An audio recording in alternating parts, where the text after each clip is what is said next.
Dear students, मैं doctor पवन वासनीवाल आपका स्वागत करता हूं, वेलकम करता हूं। दोस्तों, आज अपन बात करने वाले आरयूएसएस के एग्जाम पेपर 2020 वाले जो सेकंड सेमेस्टर का है पैथोफिजियोलॉजी का। इस पैथोफिजियोलॉजी का पेपर डिस्कशन का आपका एक सिंपल सा लॉजिक है। क्या कारण है कि मैं आपसे डिस्कस कर रहा हूं, तो यहाँ पे एक चीज समझा दूं। इस पेपर से आपको पूरा का पूरा आइडिया मिलेगा कि आपको एग्जाम में किस तरह से लिखना है, कौन से क्वेश्चन इंपॉर्टेंट होते हैं, किस तरह से किसी क्वेश्चन का प्रेजेंटेशन करेंगे तो आपको ज्यादा नंबर मिलेंगे, किस तरह से आपको लिखना चाहिए, आंसर को किस तरह से फॉर्मेट करना चाहिए, ये चीज मैं आपको बताने वाला हूं। तो यहाँ पे मैं सारी चीज क्लियर कर दूं, और इस पेपर को आप as a model paper discuss करेंगे या मॉडल पेपर मान लेंगे तो और अच्छा होगा, क्यों? ताकि आपको यहाँ पे समझने में आसानी होगी। पूरा क्वेश्चन पेपर देखिएगा, पूरा वीडियो देखिएगा, ताकि आपको पूरी की पूरी डिटेल समझ में आए। ये चीज मैं आपको बता। अब अपन बात कर रहे हैं कौन सा पैथोफिजियोलॉजी का। यहाँ पे सेकंड सेमेस्टर का 2 जनवरी 2020 में आया था। जनरली जो आपकी इंस्ट्रक्शंस होते हैं वो इस तरह के 4 इंस्ट्रक्शंस होते हैं।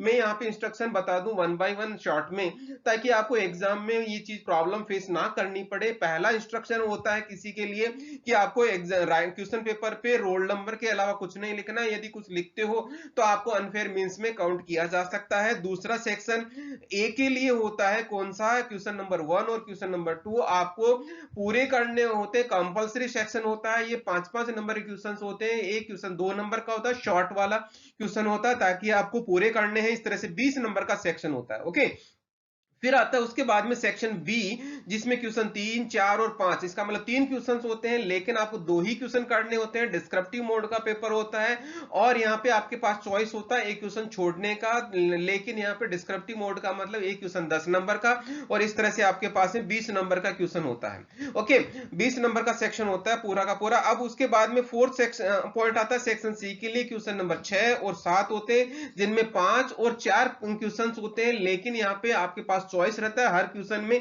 कहने का मतलब 5 में से 4 क्वेश्चन करने, 4 में से 3 क्वेश्चन करने, मतलब टोटल मिला के 7 क्वेश्चन करने। एक क्वेश्चन 5 नंबर का होता है। इस तरह से ये पूरा सेक्शन होता है 35 मार्क्स का। ओके, ये चीज हो गई आपकी सारी की सारी। मैंने general instruction upon one by one एक एक बात कर रहे हैं। तो देखिएगा सेक्शन ए के लिए कौन सा पहला क्वेश्चन है।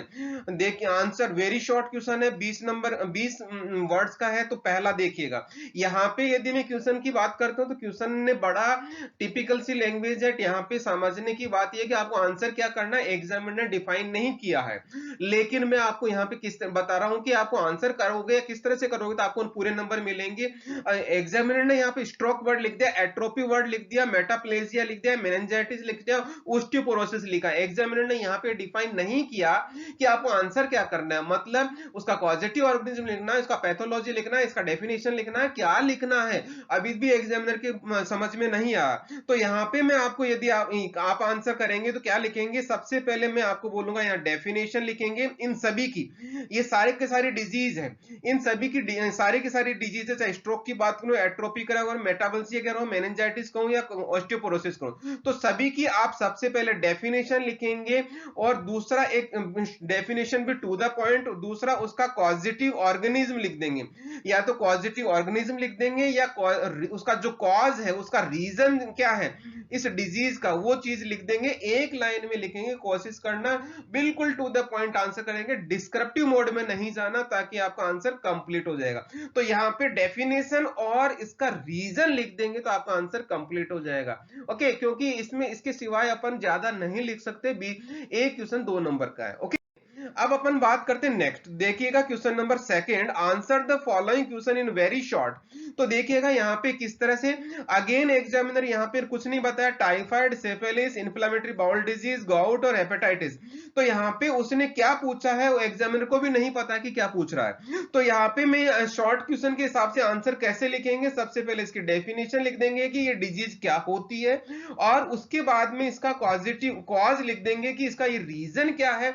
मतलब यदि कोई जैसे पॉजिटिव ऑर्गेनिज्म है तो उसका बैक्टीरिया का या वायरस का नाम लिखना है। यदि पैथोफिजियोलॉजिकली या बायोलॉजिकली डिसऑर्डर है तो उसका वो रीजन लिख देंगे, किस डिसऑर्डर या किस बायोकेमिकल कंपोनेंट की वजह से ये प्रॉब्लम होती है, डेफिशिएंसी या एलिवेटेड लेवल की वजह से। तो ये चीज आपको लिखनी है, शॉर्ट में आंसर करना। तो इस तरह से आपको आंसर करेंगे तो पूरे नंबर मिल जाएंगे। ओके, ये हो गया आपका पहला सेक्शन। अब बात करते हैं सेक्शन बी की। तो देखिएगा यहाँ पे कोई से 2 क्वेश्चन करने, 3 क्वेश्चन आपके पास में है, तो मैं वन बाय वन आपको बताता हूं कि आपको आंसर कैसे करना है। देखिएगा, describe mediators of inflammation and describe pathophysiology of atherosclerosis.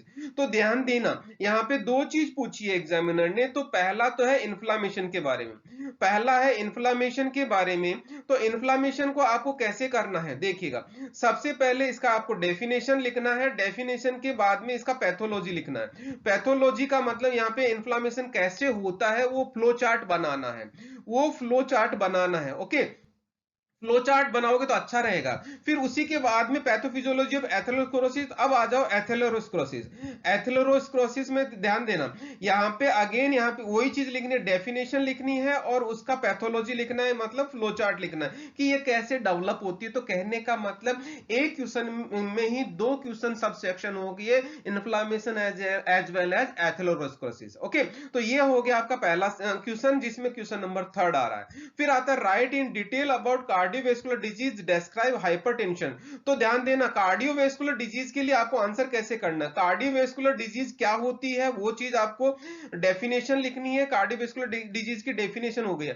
फिर उसके बाद में डेफिनेशन के बाद में उनका क्लासिफिकेशन करना कि कौन कौन सी डिजीज होती है, उसका क्लासिफिकेशन लिखना है। फिर हाइपरटेंशन के बारे में डिटेल लिखना है, हाइपरटेंशन का पूरा पहले क्लास कैसे लिखना है, डेफिनेशन सबसे पहले डेफिनेशन, और उसका फिर उसका क्लासिफिकेशन लिखना है। क्लासिफिकेशन में कौन कौन सा हाइपरटेंशन नाम और उनका डिटेल की किस तरह से कौन सी सिचुएशन में क्या कंडीशन होती है, बीपी उसका कितना होता है और उसमें क्या कंडीशन होती है, ये चीज आपको लिखनी है।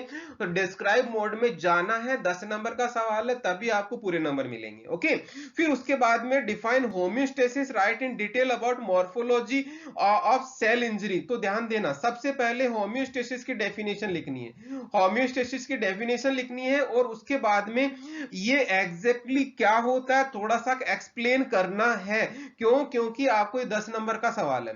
अब फिर उसके बाद में सेल इंजरी क्या होती है, सेल इंजरी की डेफिनेशन लिखनी है सेल इंजरी की, और उसके बाद में इसका फ्लो चार्ट बनाना है, फ्लो चार्ट विद डायग्राम बनाना है। तो आपको पूरी की पूरी मॉर्फोलॉजी सेल इंजरी की समझ में आ जाएगी, एग्जामिनर को समझ में आ जाएगा यदि आपको इस तरह से लिख देंगे तो इस तरह से मैंने बी सेक्शन के तीनों क्वेश्चन बता दिए, आपको शायद समझ में आ गया होगा। इस तरह से आप बेटर वे में आंसर लिख सकते हैं। अब अपन बात करते हैं सेक्शन सी की। सेक्शन सी में देखिएगा क्वेश्चन नंबर 6, कोई से 4 क्वेश्चन करने हैं, 5 क्वेश्चन यहाँ पे अवेलेबिलिटी में, सारे क्वेश्चन का आंसर बताता हूं। Clinical sign of inflammation. तो ध्यान देना, यदि आपको ध्यान हो तो रेडनेस, स्वेलिंग और क्या होगा, ये इन्फ्लामेशन की इसके क्या होते हैं, साइंस होते हैं। तो यहाँ पे सबसे पहले डेफिनेशन लिखोगे इन्फ्लामेशन की, और वो इसके साइन कौन कौन से वो लिखेंगे, और वो कैसे डेवलप होते हैं, हाउ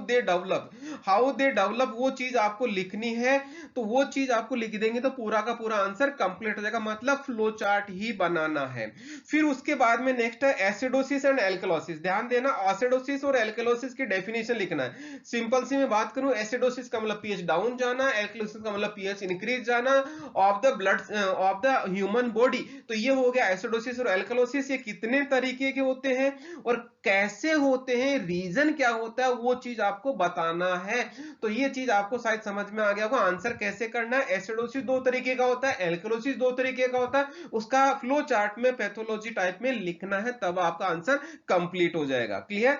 फिर उसके बाद में पैथोजेनेसिस ऑफ कैंसर। तो इसका आंसर आंसर आपको ऐसे लिखना है, कैंसर की पहले डेफिनेशन लिखनी है, डेफिनेशन के साथ में, डेफिनेशन के बाद में उसका पैथोजेनेसिस मतलब फ्लो डायग्राम में आपको क्या करना है, इसका ये कैंसर डेवलप कैसे होता है वो चीज लिखनी है।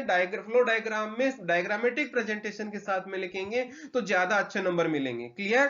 फिर आता है यूरिनरी ट्रैक इन्फेक्शन। तो ध्यान दीजिएगा यहाँ पे यूरिनरी ट्रैक इन्फेक्शन क्या होता है, जिसको अपन यूटीआई भी बोलते हैं। यूटीआई यूरिनरी ट्रैक इन्फेक्शन होता है, कौन कौन से ऑर्गेनिज्म होते हैं, कौन कौन से पैथोजेंस होते हैं वो चीज आपको लिखनी है, पैथोजेंस की लिस्ट लिखनी है।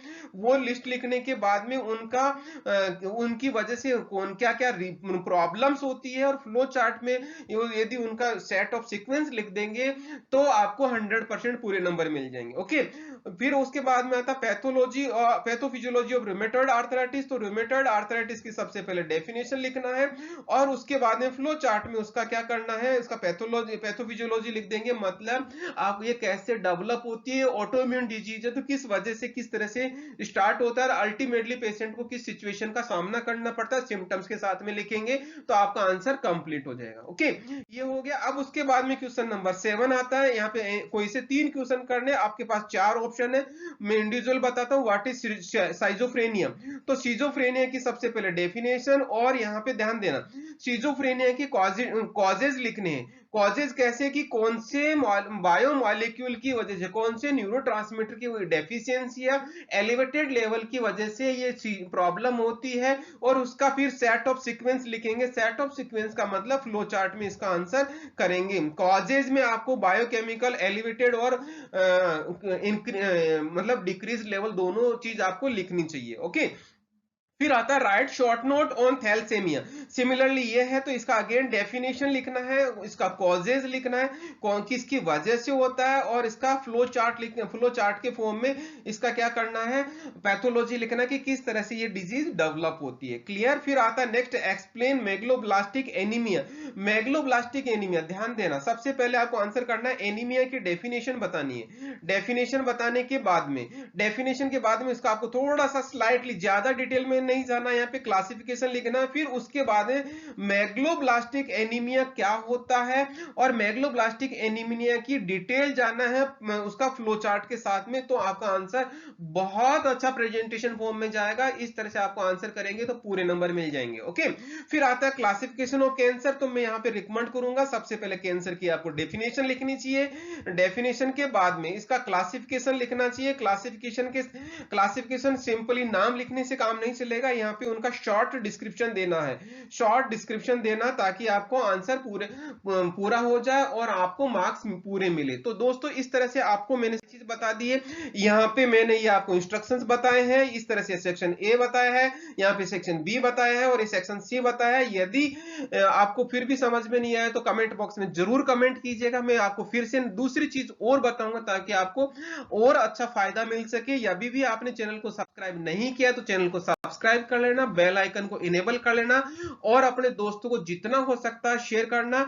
आपको ये वीडियो कैसा लगा कमेंट सेक्शन में जरूर बताएं, और एग्जाम के लिए मैं आपको बेस्ट ऑफ लक बोलूंगा। Thank you once again.